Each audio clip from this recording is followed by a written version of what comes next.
नमस्कार, आप देख रहे हैं दिल्ली ग्लो न्यूज और मैं हूं आपके साथ सपना। चलिए रुक कर लेते हैं आज की बड़ी खबरों की ओर। जनकपुर में बाइक से गड्ढे में गिरने से दिल्ली निवासी कमल ध्यानी की मौत पर आम आदमी पार्टी के दिल्ली अध्यक्ष सौरभ भारद्वाज ने कहा कि जनकपुर में जो हुआ है उसने दिल्ली में भाजपा सरकार, दिल्ली पुलिस आयुक्त और पूरी दिल्ली पुलिस को बेनकाब कर दिया है।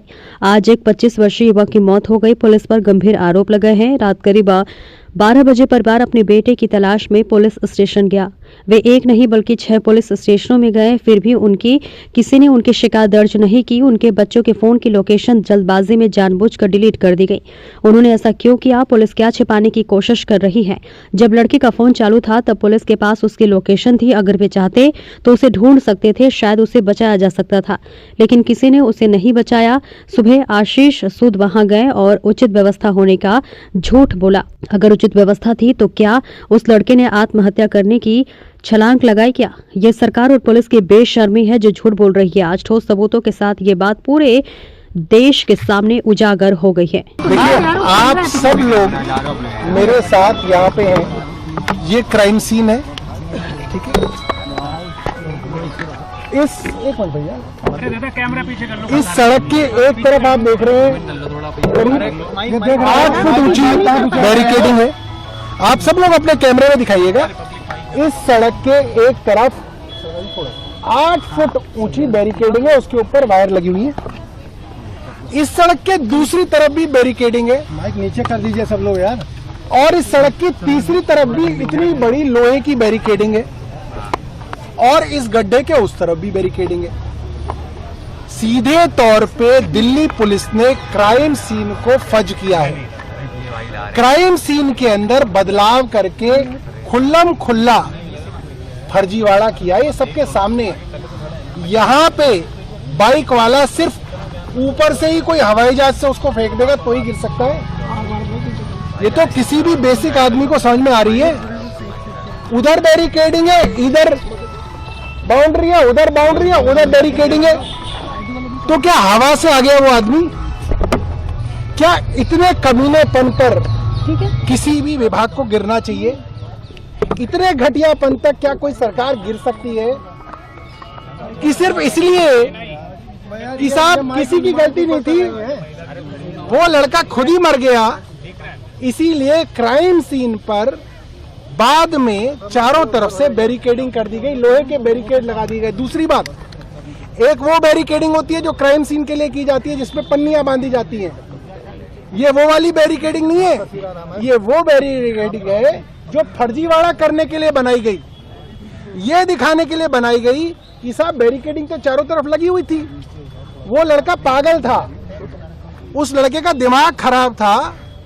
वो रोहिणी से यहां तक आ गया, फिर इनकी लोहे की बैरिकेडिंग उसने खोली, फिर वो बाइक लेके अंदर आया, फिर उसने बैरिकेडिंग बंद कर दी और फिर उसने कहा कि नहीं, मैं अब इस गड्ढे में कूद के मरूंगा क्योंकि मुझे आशीष सूद को और रेखा गुप्ता को बदनाम करना है, क्योंकि मुझे सतीश गोलचा को बदनाम करना है।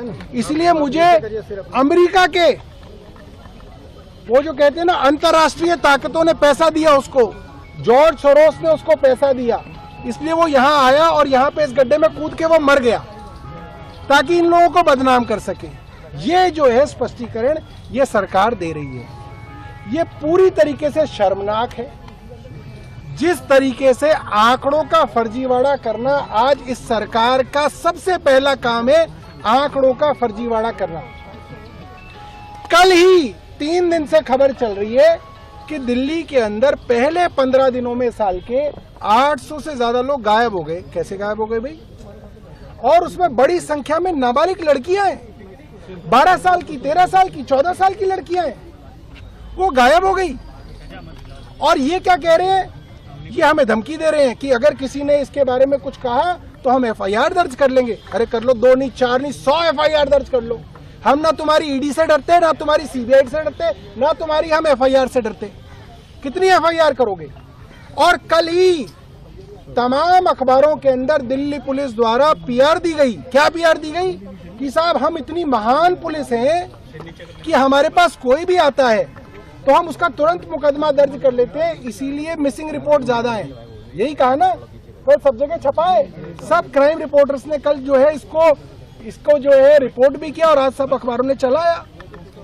और उस युवक कमल का दोस्त क्या कह रहा है कि रात को हम 6 थानों में गए, सुल्तानपुरी में गए, जनकपुरी में गए, मंगोलपुरी में गए, डाबरी में गए, पालम में गए, विकासपुरी में गए और हमारी रिपोर्ट दर्ज नहीं की गई। कहा गया कि सुबह 11 बजे आना। तो इससे पुलिस की सच्चाई पता चलती है कि रिपोर्ट तो ये दर्ज ही नहीं करते। सर बुराड़ी वाले मामले में एफआईआर भी दर्ज नहीं की। ये नहीं दर्ज करते। भाई मैं अपने इलाके के अंदर 10-11 साल राजनीति कर चुका हूँ। गरीब गरीब लोग जिनकी लड़कियां गायब हो जाती हैं वो 100 चक्कर लगाते हैं थाने में, तब जाके रिपोर्ट दर्ज होती है। जब किसी से सिफारिश करते तो करते ही नहीं रिपोर्ट दर्ज। सर ये जो 800 लोगों की ऐसी घटनाओं को कैसे रोका जाएगा सर? आप देखिए, मैं आपको एक बात देखिए, मैं आपको सिर्फ एक बात कहना चाहता हूँ। मिल नहीं रहा। आप मेरी बात सुनिए। आप सब लोग बाइक पे चलते हो, आपके कैमरामैन सब लोग बाइक पे चलते हो। ऊपर कोई कार में भी चलता है, थोड़ा नीचे कर लो बहन। मुंह पे आ रहा यहाँ पे मरने वाला आप भी हो सकते थे, मैं भी हो सकता था, मेरा बेटा भी हो सकता है, आपकी बेटी भी हो सकती है, गायब होने वाली भी आपकी बेटी हो सकती है, मेरी बेटी भी हो सकती है। हम लोग ये देख रहे हैं, एक लड़का नोएडा में मर गया तो 2 दिन बाद दूसरे राज्य गुड़गांव के अंदर रेस्टोरेंट की सीसीटीवी इमेज ले आए, फुटेज ले आए कि साहब ये लड़का यहाँ पे जो है पार्टी कर रहा था। ये लोग इतने कमीने हैं, इतने घटिया हैं कि ये एक बाप का लड़का मर गया, उसकी सीसीटीवी फुटेज दूसरे रेस्टोरेंट से ले आए, दूसरे राज्य से ले आए कि साहब ये पार्टी कर रहा था तो इसको तो मरना ही था। पार्टी कोई ना कर सकते हो आप इस देश के अंदर। भाई ये रेस्टोरेंट सरकार ने खोल रखे हैं, सरकार इसमें जीएसटी जरूर लगी मगर पार्टी करने का हक कोई ना आपको। पार्टी करोगे तो आप मरोगे। वो सरकार अभी तक इस सीसीटीवी कैमरे की इमेज क्यों नहीं लेके लाई? क्यों अभी तक वीडियो नहीं आया? क्यों इस बात पे इतना सस्पेंस बना हुआ है कि भाई क्या हुआ था, क्या हुआ था? जो हुआ था, पुलिस जो है ये सीसीटीवी कैमरा जो है हर चौराहे पे लगे हुए, हर सड़क पे लगे हुए, हर गली में लगे हुए, क्यों नहीं मिले? और जो मोबाइल लोकेशन होती है, मोबाइल लोकेशन तो अब पुलिस बिल्कुल एग्जैक्ट कर लेती है। तो हमारी सर्वेलेंस करते हैं पूरे दिन ये देखते हैं हम कहाँ जा रहे हैं, किससे मिल रहे हैं। उस लड़के की मोबाइल लोकेशन इनके पास थी, उसका मोबाइल चल रहा था, उसके फोन की घंटी बज रही थी, मगर उसके साथ रात को जब मोबाइल लोकेशन शेयर की उसको तुरंत डिलीट कर लिया गया। क्यों करा गया डिलीट? क्या छिपाना चाहती थी पुलिस? आपके पास मोबाइल लोकेशन थी उसकी, तो आपने उसको क्यों छुपाया? क्या रात को पुलिस इस बात को छिपाना चाहती थी कि सुबह जो है पॉलिटिकल मालिक उठेंगे, वो बताएंगे कि कैसे इस खबर को जो है बाहर देना है, तब दी जाएगी ये खबर? इन चीजों के ऊपर जो है बड़े सवाल उठते हैं। पुलिस की भूमिका और यहाँ के विधायक और मंत्री आशीष सूद की भूमिका सीधा एक क्रिमिनल ऑफेंस है। इस पूरे के पूरे क्राइम सीन को ड्रेसअप किया गया। इस क्राइम सीन के साथ छेड़छाड़ करके सरकार को और प्रशासन को बचाने की पूरी भूमिका बनाई गई। ये आप सबके सामने है। क्या लग रहा है? मुझे सतीश गोलचा जी समझा दें वो लड़का कहाँ से आया था?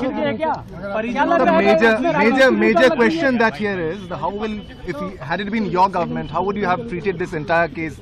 There was negligence definitely from the authorities' point of view, even from the police point of view. How would you have treated it differently? If I was the person who was heading a full-fledged government like Rekha Gupta is heading today, we would have suspended the police